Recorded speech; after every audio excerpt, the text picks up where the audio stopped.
సంగారెడ్డి జిల్లా సుల్తాన్పూర్ జేఎన్టీయూ ఎదుట విద్యార్థులు ఆందోళన నిర్వహించారు. మెస్ కాంట్రాక్టర్ నాణ్యమైన భోజనం అందించడం లేదన్నారు. పురుగులన్నం అందించడంతో పాటు వాంతులు విరేచనలు అవుతున్నాయని వారు స్టూడెంట్స్ ఆవేదన వ్యక్తం చేశారు.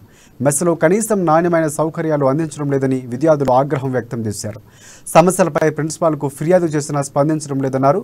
వారం రోజులుగా నాణ్యమైన భోజనం అందించకపోవడంతో పలువురు విద్యార్థులు అస్వస్థతకు గురైనట్లు విద్యార్థులు వాపోయారు. అతన్ని తీసుకుంటే ప్రసక్తే లేదు. ఇప్పుడు మా పిల్లలతో మీరు సఫర్ అయితే మేము సఫర్ అయితే మా పిల్లలు కదా, మీరు మా పిల్లలు కాబట్టి మీరు బాగుండాలనే మేము చూస్తాం. ప్రతి పూట మేము మంచి పెట్టాలనే మేము ప్రతి పూట వార్నింగ్ ఇస్తున్నాం. ఒకవేళ ఫుడ్ విషయంలో మీరు ఈ కమిటీ మెస్ కమిటీ వాళ్ళకు చెప్పనుండే. మెస్ కమిటీలో గౌరవ్ వీళ్ళందరూ మీ థర్డ్ ఇయర్ సెకండ్ ఇయర్ పిల్లలు ఫస్ట్ ఇయర్ పిల్లలు అందరూ కమిటీలో. మెయిన్ థింగ్ ఏంటంటే అక్కడ కమిటీ దృష్టికి తీసుకెళ్ళలేకపోయారు. మీరు అది ఏమైనా ఎప్పటికప్పుడు ప్రతి పూట ఇన్ఫర్మేషన్ వాళ్ళ దృష్టికి